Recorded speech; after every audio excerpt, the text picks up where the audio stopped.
आत्मा नमस्ते।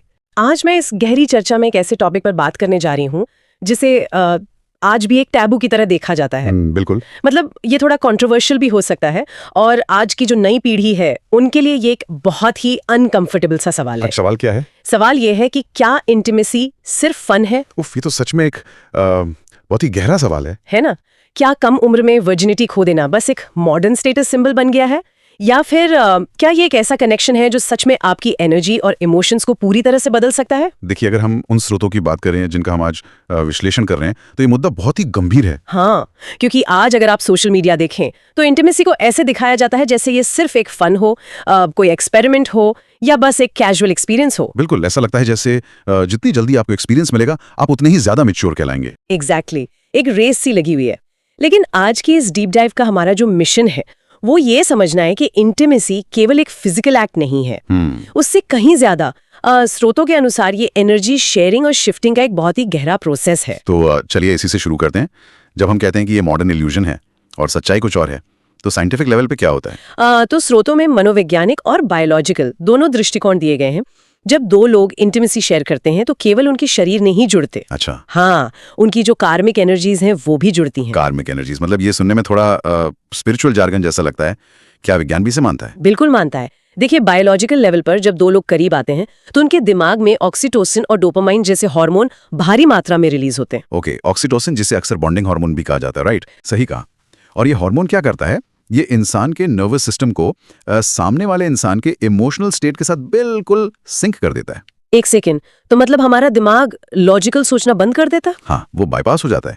विज्ञान कहता है कि जब नर्वस सिस्टम को रेगुलेट होते हैं तो इंसान दूसरे व्यक्ति की भावनाओं को एक तरह से एब्जॉर्ब करने लगता है। अरे बाप रे! और यहीं पर वो कार्मिक एनर्जी वाली बात आती है, क्योंकि हर व्यक्ति अपने साथ अपने थॉट पैटर्न्स, अपने पुराने इमोशनल घाव और पास्ट एक्सपीरियंसेस लेकर आता है। कोई भी इंसान एक खाली स्लेट तो होता नहीं। बिल्कुल नहीं।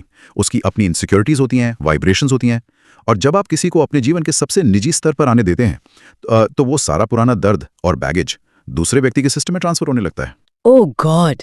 इसे सुनकर मेरे दिमाग में एक बहुत ही सटीक एनालॉजी आ रही है। हाँ, बताइए। मान लीजिए किसी ने इंटरनेट से कोई फ्री सॉफ्टवेयर डाउनलोड कर लिया। क्योंकि वो बड़ा आकर्षक लग रहा था देखने में। एग्जैक्टली, वो फन वाला हिस्सा। लेकिन उस सॉफ्टवेयर के साथ बैकग्राउंड में कुछ हिडन फाइल्स भी डाउनलोड हो गई। अरे वाह, ये तो बहुत बढ़िया उदाहरण है ना? मतलब आप सिर्फ फन नहीं ले रहे हैं, बल्कि अनजाने में सामने वाले का छिपा हुआ इमोशनल वायरस और उसकी पुराने एक्सपीरियंसेस का वो करप्ट डेटा भी अपने सिस्टम में इंस्टॉल कर रहे हैं। बिल्कुल सटीक एनालॉजी है ये। और कुछ टाइम बाद क्या होता है, बिना किसी वजह के उस इंसान का अपना दिमागी सिस्टम हैंग होने लगता है। हाँ, उसे समझ ही नहीं आता कि दिक्कत कहाँ है। और यही बात हमारे स्रोत बहुत गहराई से समझाते हैं। आज सोशल मीडिया कैजुअल रिलेशनशिप्स को फ्रीडम और मॉडर्न थिंकिंग की तरह दिखाता है। ऐसा लगता है जैसे यही आज की कूल चीज है। हाँ, लेकिन सच ये भी है कि बहुत से लोग इन रिलेशनशिप्स के बाद एक बहुत अजीब से इमोशनल कंफ्यूजन का शिकार हो जाते हैं। अटैचमेंट इश्यूज आने लगते हैं। बिल्कुल, बेवजह का हार्ट ब्रेक होता है। इंसान समझ ही नहीं पाता कि उसे इतनी एंग्जाइटी क्यों हो रही है। तो मतलब वो जो एंग्जाइटी है वो शायद उनकी अपनी है ही नहीं। एग्जैक्टली।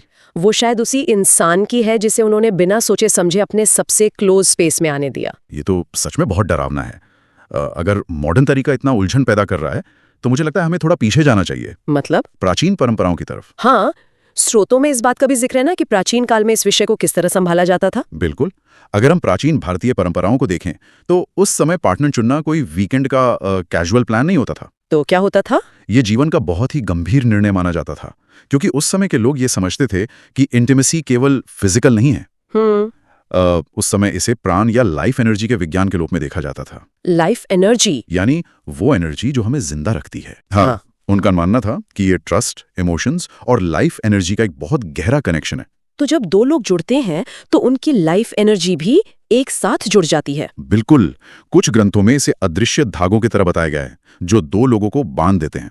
इसीलिए जीवन का इतना गहरा संबंध सिर्फ किसी आकर्षण या जल्दबाजी में नहीं बनाया जाना चाहिए। लेकिन एक बात बताइए। हाँ, पूछिए। ये सवाल स्रोतों को पढ़ते हुए मेरे मन में भी आया था।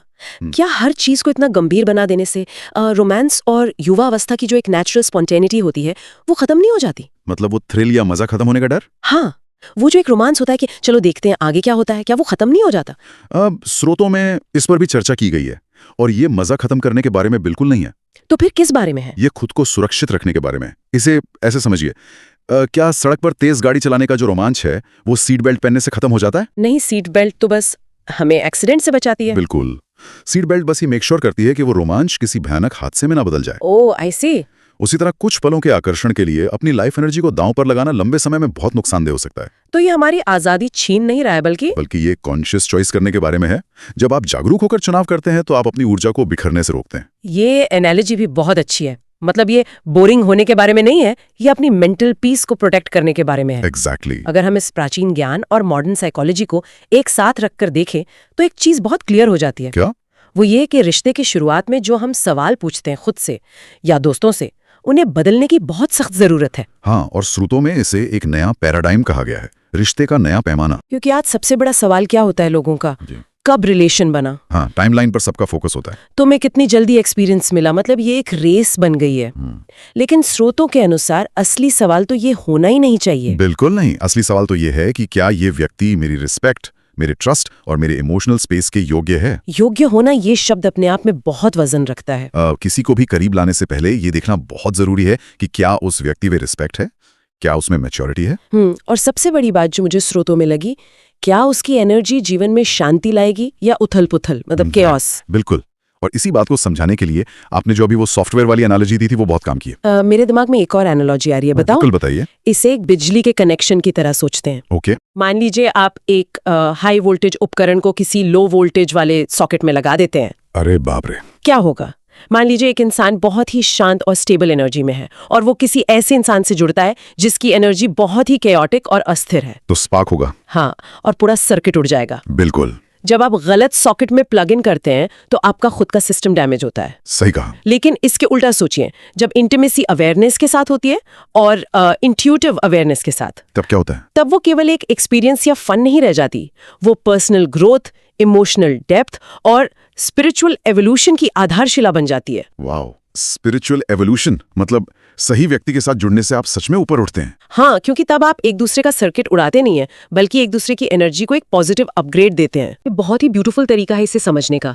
तो अगर हम इस पूरी गहरी चर्चा का सारांश निकालें तो बात यह है कि इंटीमेसी केवल शरीर का मिलन नहीं है, ये ऊर्जा और भावनाओं का आदान प्रदान है। बिल्कुल। और इसीलिए पार्टनर का चुनाव पूरी जागरूकता के साथ किया जाना चाहिए, क्योंकि ये सीधे तौर पर हमारी मानसिक और आध्यात्मिक शांति पर असर डालता है। हाँ, और चर्चा को खत्म करने से पहले मैं स्रोतों से जुड़ा एक बहुत ही गहरा सवाल छोड़ना चाहूंगा। जी बिल्कुल। अगर इंटीमेसी में हम एक दूसरे की ऊर्जा और पुराने घावों को शेयर करते हैं, तो जरा सोचिए, आज आप या कोई भी इंसान जिस बेवजह के एंग्जाइटी या उदासी का सामना कर रहा है, क्या वो सच में उसकी अपनी है, या वो किसी ऐसे व्यक्ति की ऊर्जा का हिस्सा है जिसे बिना सोचे समझे बस एक मॉडर्न ट्रेंड के नाम पर अपने सबसे निजी दायरे में आने दिया गया। गूज बम्स, सच में गूज बम्स आ गए मुझे।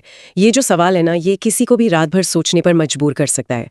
वो जो हिडन वायरस इंस्टॉल हो गया था वो अपना काम कर रहा है। बिल्कुल, और इसीलिए ये विषय इतना जरूरी है। तो इस विचारोत्तेजक चर्चा के बाद सुनने वालों के लिए एक बड़ा सवाल हम सभी को सोचना चाहिए कि क्या हमारा ये मॉडर्न डेटिंग कल्चर सच में आजादी की सही दिशा में जा रहा है, या फिर हमें रिश्तों को थोड़ा और कॉन्शियस तरीके से देखने की जरूरत है। मुझे लगता है कि हम सभी को अपनी इंट्यूटिव अवेयरनेस पर थोड़ा और भरोसा करना चाहिए। आज की डीप डाइव के लिए बस इतना ही। मिलते हैं अगले विश्लेषण में।